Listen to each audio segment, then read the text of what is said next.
Pour la section numéro 4, la section s'appelle Nose R, en fait, qui est Nose Radius. On va aller voir qu'est-ce qu'on dit là-dessus sur la section numéro 4. C'est une section quand même assez importante. Actual diamètre nose radius, ça, c'est la section 4. Ça va différer selon l'outil. En fait, l'information qu'on va y insérer, ça va dépendre de l'outil qu'on a. Comme par exemple, si on a un outil général, que ce soit dégrossissage extérieur, finition extérieure, boring bar pour l'intérieur, le nose radius, ce qu'on va écrire dans cette colonne-là, c'est le rayon de la plaquette, le fameux rayon au bout de la plaquette ici. Pour les outils de dégrossissage, là, pour nous, dans notre formation, ça va être 1,32 de rayon. Alors, on doit écrire en fait 0,031. En passant cette colonne-là de nose radius, ça accepte que 3 chiffres après le point. Alors, on va écrire 0,031 pour 31 millièmes. Si on avait un outil de finition extérieur ou même la boring bar, ça va être le même principe. C'est le rayon de la plaquette. Dans notre cas à nous, c'est 15 millièmes, c'est 1,64. Alors, on va écrire 1,64.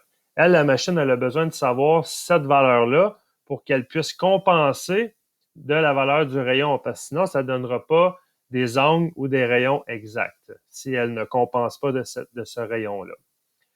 Ça, c'est pour les outils généraux. On va avoir des outils de rainurage, grooving, que ce soit tronçonnage ou rainurage. On a la plaquette. Sur la plaquette, on a également des petits rayons sur chacun des coins. Fait qu'on a un coin ici, un coin là qui travaille. Mais nous, on va écrire tout simplement une fois cette valeur-là dans cette section-là. Et dans le cas qu'on a ici à l'école, c'est des rayons de 8 millièmes qu'on doit inscrire dans ce registre-là.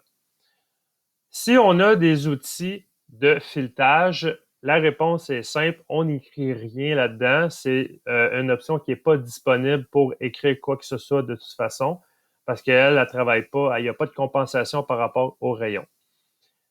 La drill, le forêt, il va falloir écrire son diamètre. C'est pour ça que la section s'appelle Actual Diamètre ou Nose Radius.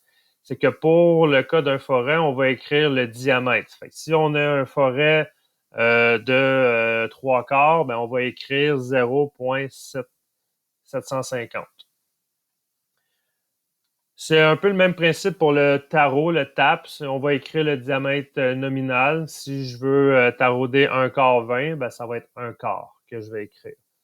Et pour les autres outils, on s'en occupera pas parce qu'on n'aura pas le temps de le voir de toute façon, mais ça, c'est pour les outils de fraisage sur le tour. Alors, ça, c'est la section 4. Fait que pour chacun des outils, ce qui va être très important, c'est de définir ces informations-là dans le cas où est-ce que ça s'applique.